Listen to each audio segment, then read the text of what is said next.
It's the Locked On Podcast Network, your team every day. Hey, I'm John Corrales from the Locked On Celtics podcast, and I am a bread guy. I love it. I eat it all the time. And frankly, the bread aisle has gotten a bit boring, but not anymore now that I found Dave's Killer Bread. I have avocado toast almost every morning, and Dave's Killer Bread has made it taste better than ever. Killer taste, killer texture, killer nutrition. It's made with the highest quality organic and non-GMO ingredients. It's power-packed with whole grains, fiber, and protein. I love the Good Seed bread. It's bold, hearty, sweet, heavenly texture, and saintly flavor. Good Seed is the boldest and sweetest of Dave's Killer Breads. It's so good, you can eat it on its own, naked, no toppings needed. It's America's #1 organic bread for a reason. So visit daveskillerbread.com to learn more and look for Dave's Killer Bread in the bread aisle of your local grocery store. Welcome into the Locked On Knicks podcast. Gavin Shaw, Alex Wolf, and we are continuing our player preview series today with the Knicks' first pick in last year's draft. It surprisingly came at 25, and I was initially disappointed, but I warmed up just as his shooting warmed up throughout Summer League. It is Quentin Grimes out of the University of Houston. Alex, what are we going to talk about with him? Well, like we have with a number of players during these player previews, we're going to talk about how he's going to find playing time, if at all. We're going to talk about if he's good enough to be playing NBA minutes right now, sort of try to figure out what the plan is going to be with Grimes going forward this season and beyond, and talk about maybe if there's a little bit of a parallel between he and Obi Toppin as far as the situations that they're in and the situations that they're walking into and presumably will be in over the next few years. So lots of interesting things to talk about when we get into our Quentin Grimes preview next on Locked On Knicks. You are Locked On Knicks, your daily New York Knicks podcast, part of the Locked On Podcast Network, your team every day. And I think we see Willis coming out. There he comes right now. Starks without a 5. Ewing for the win. Yes. Thompson cuts left. Now fires it. And he's good. And he's fouled. It counts. And he is fouled. Anthony for 3. Bang!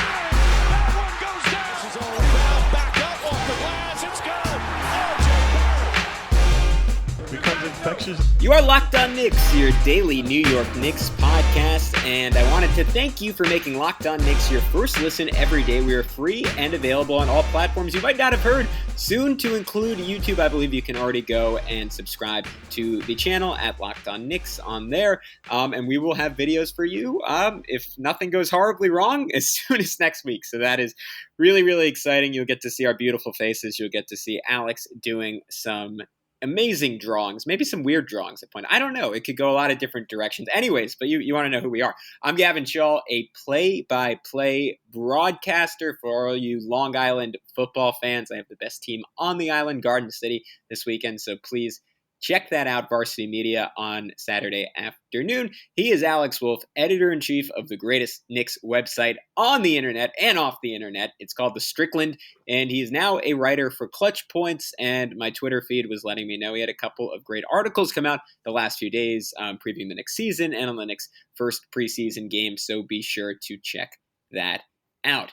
Anyways, today we are getting into the man, the myth, the legend. It is Quentin Grimes, the 25th pick in this year's NBA draft. Alex, a disappointing start to his college career at the University of Kansas, where he was a 5-star combo guard, was expected to be the next big thing, leave after 1 year, be a top 10 pick, yada, yada, yada. It did not work out that way. He was kind of disappointing there. Transferred to play for Kevin Sumlin? No, that was their football coach. Kelvin Sampson at the University of Houston. It is too late to be recording this. And he had a spectacular career leading the Cougars all the way to the Final Four before they fell to Davion Mitchell and Baylor this past season, where he averaged 17.8 points, 5.7 rebounds, 2 assists, 1.4 steals per night, shooting just under 41% from the field, 40% from 3 on ridiculously high volume. That was his calling card, and just under 79% from the foul line. Alex, as you nicely compiled these stats for us, you pointed out to me that his summer league stats were essentially the same, 15 points per game 6 boards, 3 assists, half a steal, 41.5% from the field, 41% from 3, right around 67% from the foul line. It wasn't always looking great in Summer League, but as things went along, he got better and better and better and more confident. And by the end of it, we all had a pretty clear picture why the Knicks were willing to trade back in the draft twice and take him at 25. Yeah, and I think in that Summer League performance, we saw him sort of adjust. And I can remember all these discussions, pardon me, that we were having, during Summer League and immediately after, when we were kind of reviewing the performances of, how Grimes has sort of a release that looks like it would take a little bit of extra oomph, to learn how to shoot it from NBA range. And we didn't really get to see him in the first preseason game, if at all. Actually, did he check in at all? Maybe for the last minute. Not enough to really see what was going on there.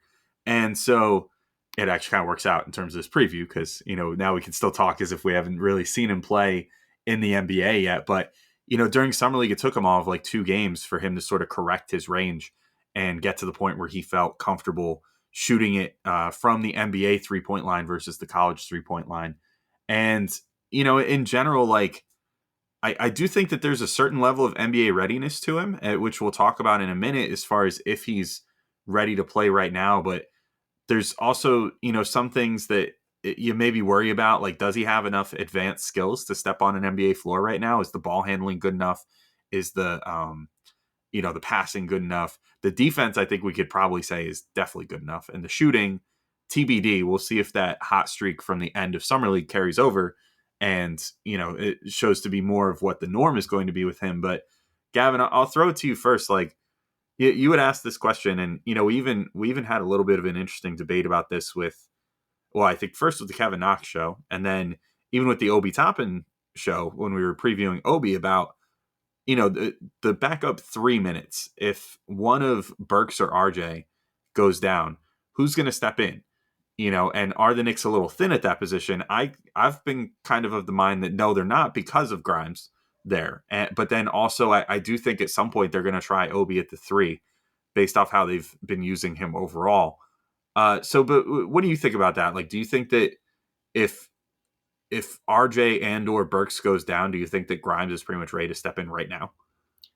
It depends on what standard you're looking for. I think he would be, even as a bench guy, a well below average NBA player at this point, because I don't see him being dynamic enough off the dribble to really do much more than space the floor offensively and defensively. Even guys who are billed as really strong defenders coming out of the draft typically have their struggles, whether it's off the ball, whether it's against certain types of scorers.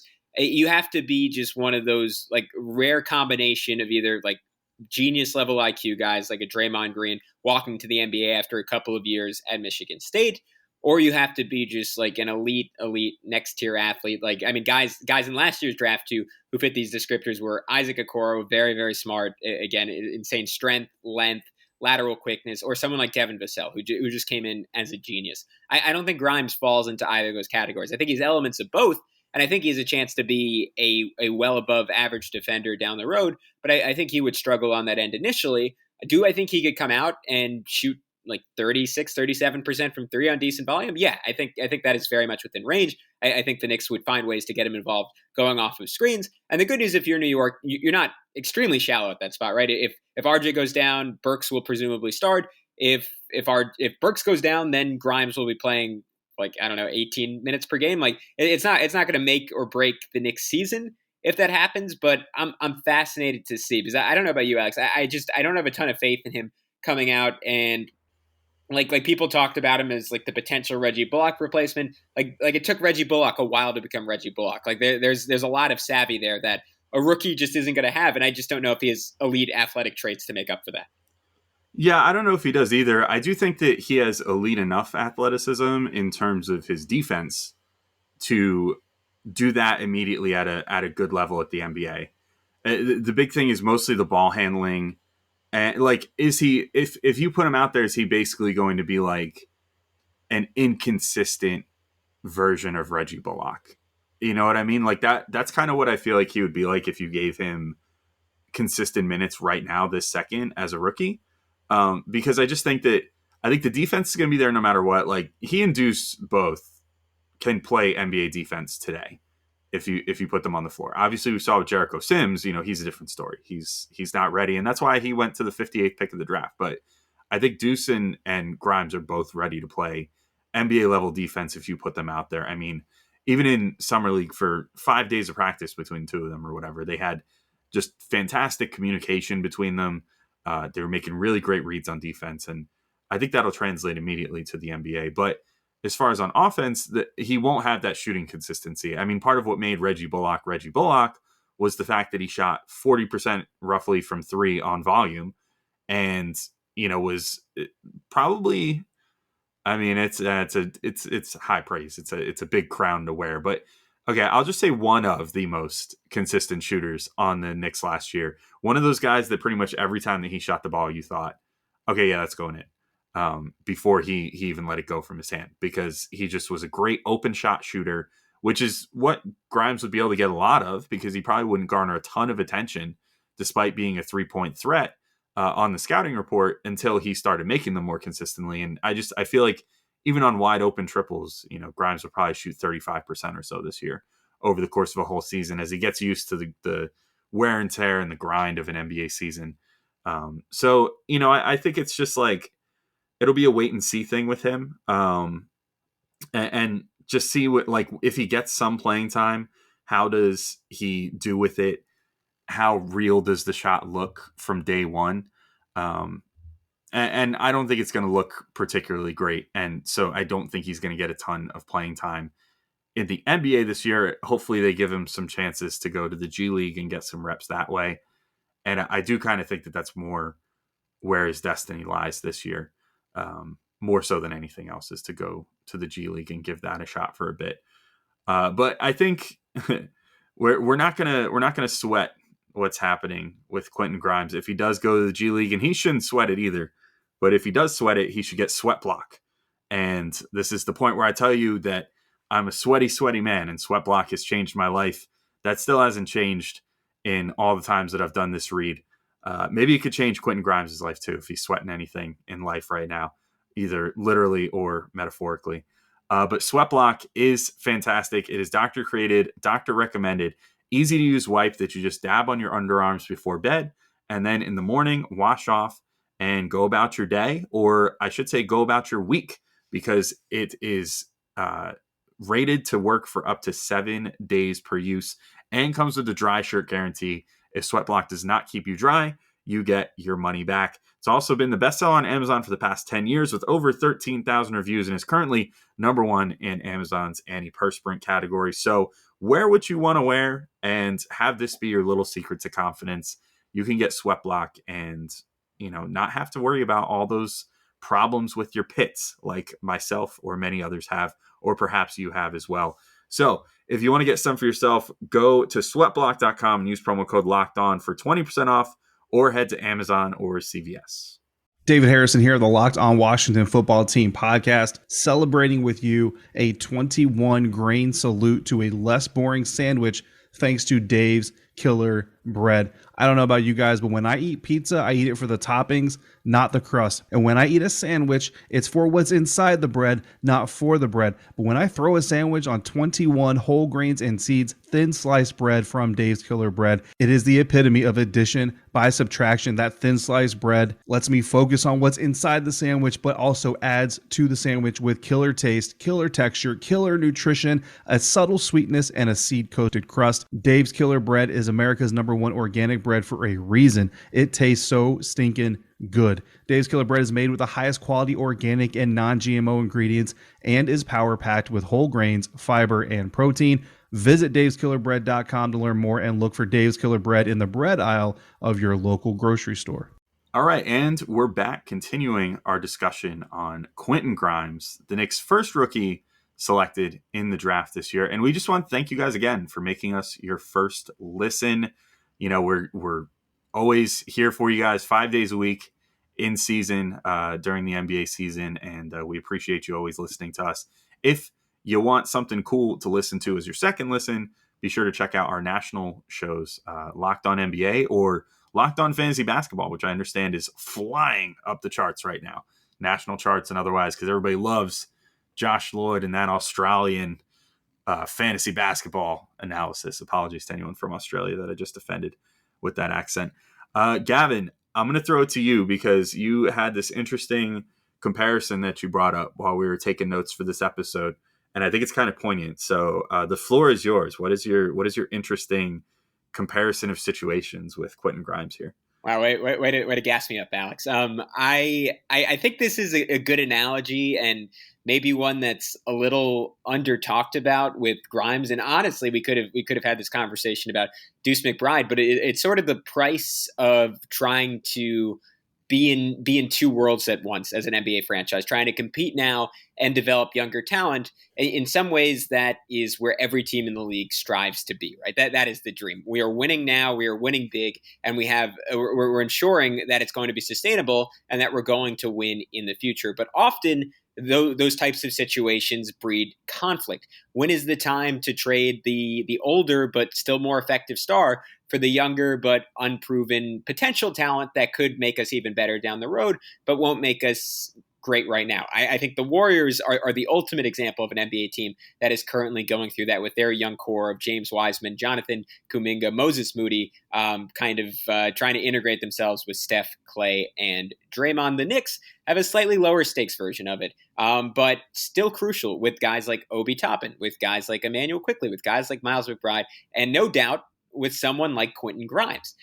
He's doesn't really have a path to playing time the next two seasons. Like he's never going to be the starter over RJ Barrett. He's never going to be the starter over Evan Fournier. And honestly, I think for the next 2 years, I don't really see Tom Thibodeau playing him over Alec Burks because Tibbs really values shot creation, and that's why Burks is still on this team. And Burks does that for a bench player at a very high level. And Grimes, I think that'll come, but I think it'll most likely be a couple years down the road. So unless he is better than we think he is, and clearly the Knicks, the way they handled this draft, they expect him to be, I would say, an elite role player, because you don't trade 19 and 20 and pass up on high upside guys like Keon Johnson if you don't think you're getting someone that will contribute in some significant way relatively early in their career. So I guess in that sense, I'm a little confused on what the plan is. Is he the break in case of emergency guy if Burks or RJ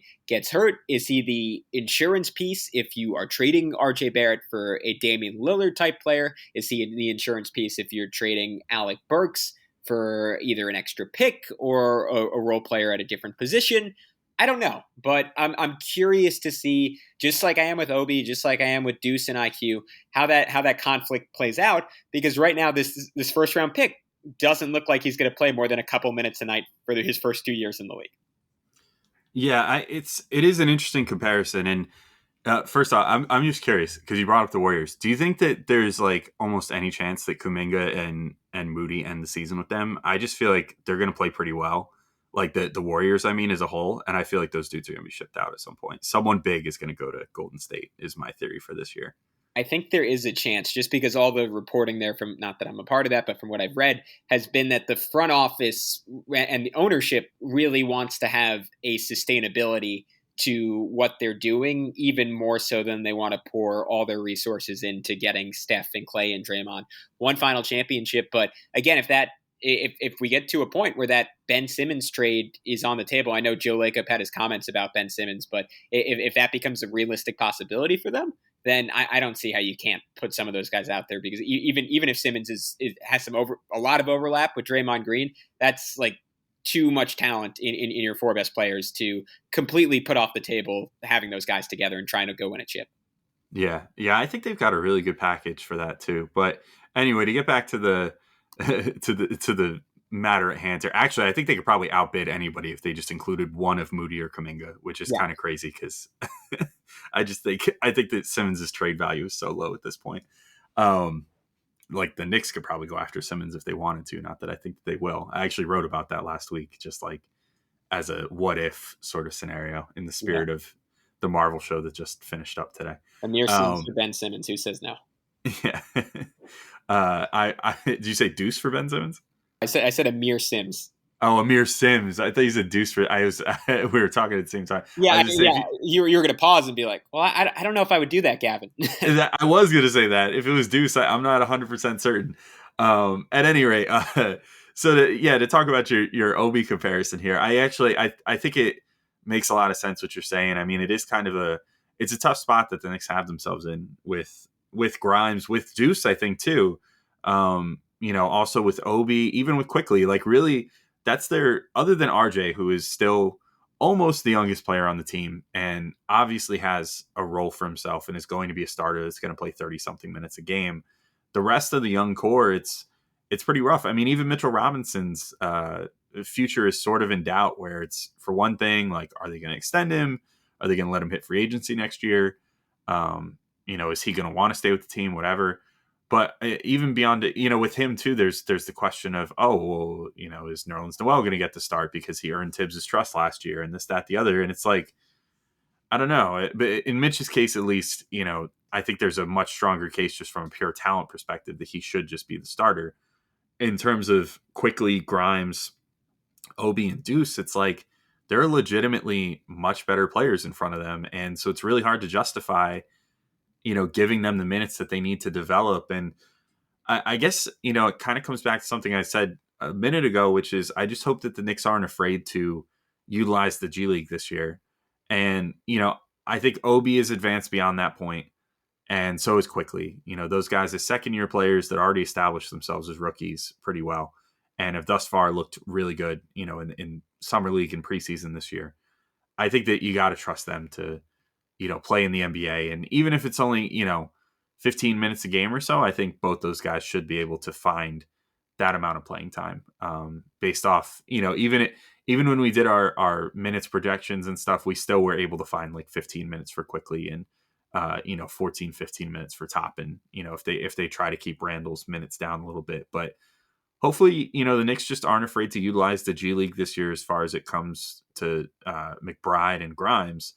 And my thought for that would maybe be, I think the sensible way to do it would be you always bring them on the road with you in case, God forbid you're on a road trip and you get an injury and, like let's say that RJ sprains his ankle or something. Maybe he's not even going to be out the whole road trip, but, for 2 games on the West Coast swing in January or whatever, RJ twists his ankle and has to be out a couple games. You want to have Grimes there to be able to step in if need be. But I think it would do them well if on their homestands they would send these guys to Westchester and let them play whatever games Westchester has scheduled during that same stretch. And sometimes it even works out, where because the Knicks, as much as people give them heat for having their practice facility in Westchester, it's actually really nice that their G League affiliate is there, because there are going to be some times too where you won't even have to remove them from the New York Knicks ecosystem, where you can have them play their G League game, and as long as it doesn't directly coincide with a Knicks game, they can still be there the next day to, be available for a Knicks game if need be. It will just be like playing a back-to-back for them, except for, best case scenario on this back-to-back, they'll play 5 or 10 garbage minutes or something.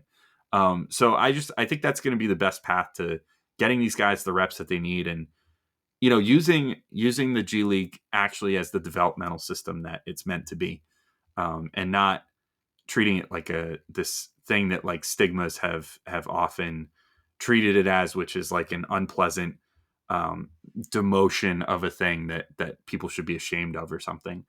But we can continue that discussion in just a second. But speaking of unpleasant things, regular protein bars are quite unpleasant to eat.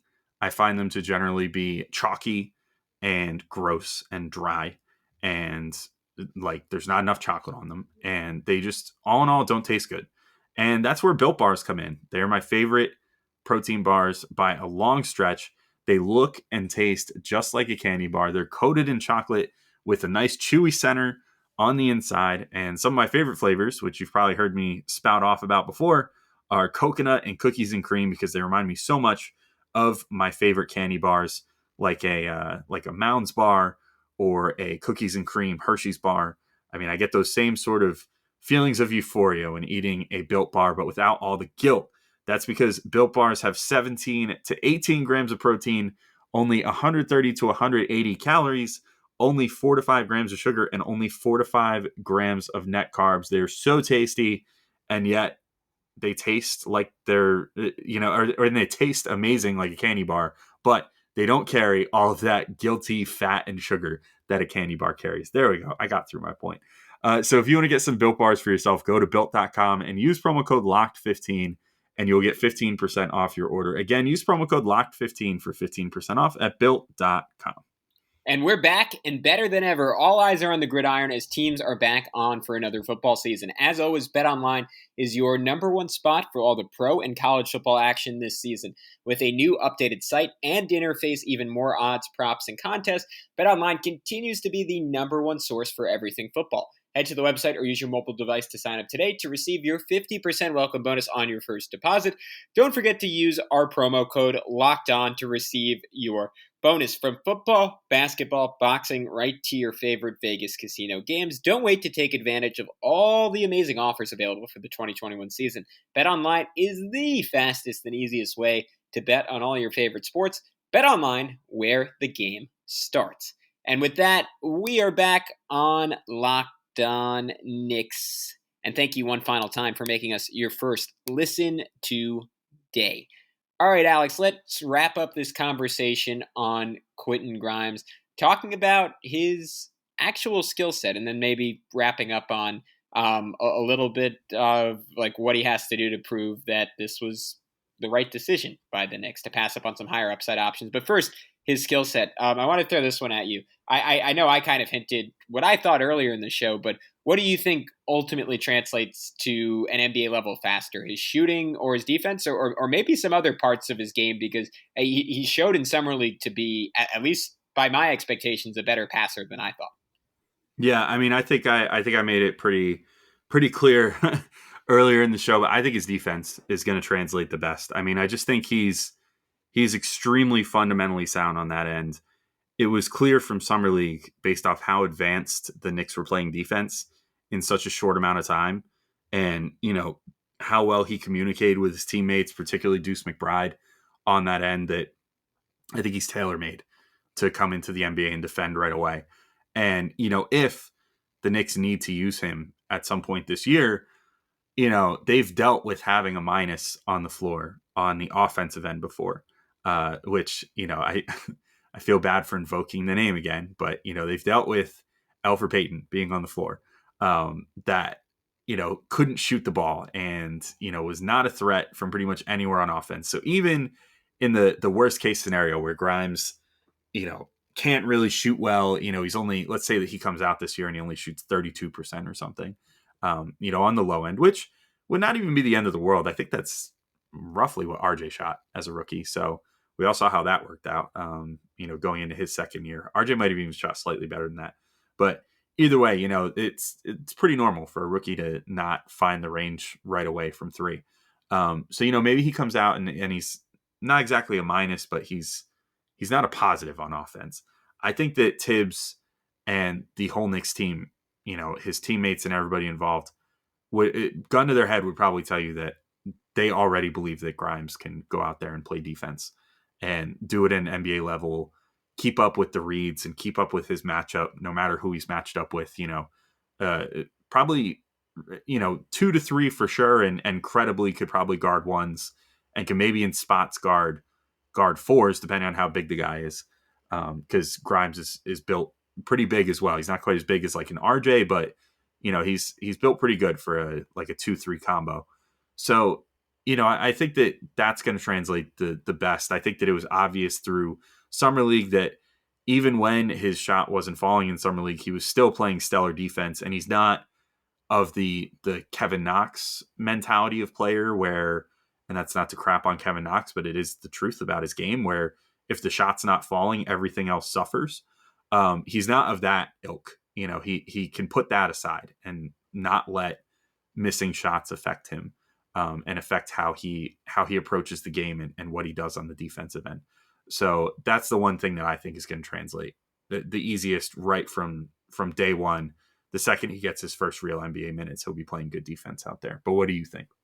Yeah, I also think I kind of got it. Maybe I overlapped these questions a little too much, but yeah, his shooting for sure.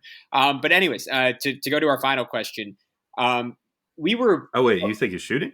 Yeah, I do. Yeah, I Oh, think I just think it's I don't, maybe I'm off on this, but in my mind it's just a far more isolated skill, right? Obviously the line is further out, but if you can shoot, you can shoot. You have to go over like taller defenders, better defenders, yada yada yada. But if you can shoot, you can shoot. Defending is so different at the NBA level than it is at the college level, and so much more complicated that I just think in general it's a more difficult skill to translate, and so that is mostly my rationale, and the fact that, I mean, from what I saw from Summer League, again, I thought he was solid. He didn't blow my mind defensively. you know what I think my devil's advocate argument with the shooting would be? Yeah. Is I feel like that's a skill that even if you're a really good shooter, and we even saw this with like Quickly last year, for example, and pretty much any rookie that I can ever remember, at least on the Knicks, that has ever been relatively good at shooting.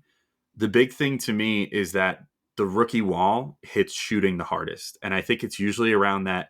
I feel I feel like I've been talking about this for like ever since we started this show, but you know, it makes sense because our first year was Kevin Knox, and he hit this really hard.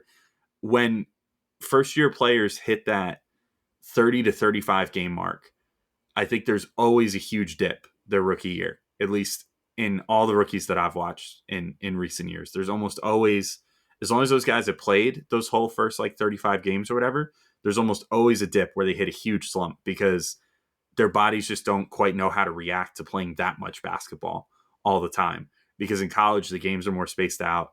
They, you know, only play 35-ish games, you know, tournament included. If they win the whole thing, it's somewhere around there, maybe slightly more than that.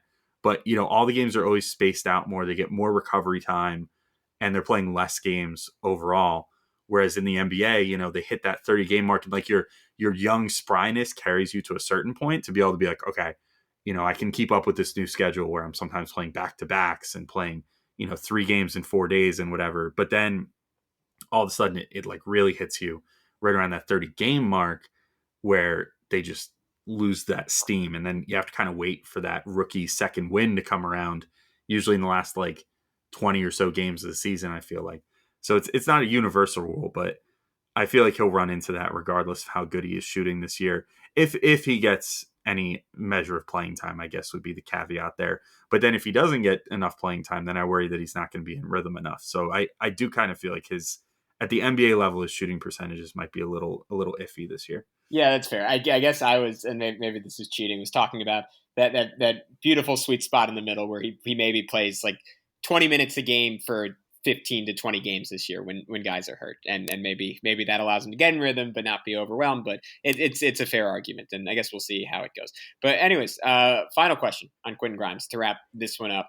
Obviously on draft night, if I'm allowed to speak for you, Alex, because I know I remember you were away for that, so I guess I didn't get your take in the moment, but I think we were both fairly disappointed with at least how the first round turned out for the Knicks, where obviously they traded out of 19, I believe, and then traded back at 20, or might have been vice versa. But regardless, did not make a pick at 19 or 20, ended up with just the 25th pick in the first round, and then took a guy that was widely expected, and maybe, again, the Knicks presumably had intel that this wasn't true, but was widely expected to be more of an early second round pick, though someone who allegedly blew away the Knicks in workouts and really stood out at the NBA Combine. What does he have to do, not just this season, but over, let's just say his first couple of years in the league, to justify the Knicks making that pick? And obviously it's easy to say, well, be better than anyone taken behind him, but that's, I never think that is a fair comparison point. I usually think the standard is more so like he has to be one of the best players taken after 20 or or even you could say after 25. Yeah, I don't know. It's kind of a tricky question, right? Because when we were talking before the show, and maybe I mentioned this during the show, actually, I forget. It all blends together. But, you know, I think that he might redshirt sort of over the next like 2 years. Like, I almost wonder if there is a part of the Knicks strategy that's essentially, you know, we just signed Alec Burks for 2 more years. I would say probably you assume that this is going to be the rest of Alec Burks' prime, because it's going to take him, I think, past age 30 at that point. And, so this might be like his last big-ish contract that he ever gets. Not that Alec Burks has ever been like a guy to get huge contracts, but, you sign him for 2 years. I wonder if maybe their plan is sort of to bring Grimes along really slowly. So I feel like we're not going to be able to draw conclusions on him for at least until like next year. Maybe that's the point where he starts cracking the rotation a little more and they start trusting him to do things a little more. But, as you said at one point too, with the comparison to Bullock, it took Reggie Bullock a while to become Reggie Bullock as well. And these things don't always happen overnight, especially for a player like Grimes, who, you noted in the show too, was a really highly touted recruit and initially went to college to Kansas and kind of underwhelmed. And, then sort of rediscovered himself in Houston and developed a couple more years. And then now comes to the Knicks looking to establish himself in the NBA. That there might be that same learning curve, like what he experienced in college, where maybe things don't feel like a perfect fit right away. And then he kind of adjusts himself. And my early impressions of him are just that he's not the type that gets by purely on natural ability, or at least he's not anymore. Not after sort of being humbled by the college experience. He seems like a type that gets by on being perfect at things. And so it might take him a while to find that sort of perfect level where he can, make shots at an NBA level consistently, where he can handle the ball consistently at an NBA level, which we saw in that first preseason game. Now, a very important skill to have on this Knicks team that's, suddenly has 4 of the 5 players in the starting lineup that can handle the ball credibly and, create for themselves and others. So maybe they're looking for that. To your point, yeah, I think his defense is gonna translate, but that is a hard skill to get up to snuff at the NBA level. So maybe that takes him a little while as well. So I guess my answer is he doesn't really have to do anything to justify the selection, even though I was a little disappointed with how things ultimately went on draft night, that the Knicks passed up on some bigger names before him and ultimately went with Grimes. I think he just has to work hard and just keep his head down. And, it's very cliche, but just sort of be like his teammates. And I'm sure that he will be, in the sense of like, be like Quickly, be like Obi, be like Deuce, be like RJ, that just kind of keeps his head down, works, and doesn't say anything or, let it slip out that he wants playing time or something like that. Just say, hey, I want to do what's right for the team. And, whatever that is, I'll keep working hard in practice, and eventually, hopefully I'll get my due. And then maybe once he is ready, then, he'll step in and really wow us. But I guess we'll see as far as that's all concerned as time goes on.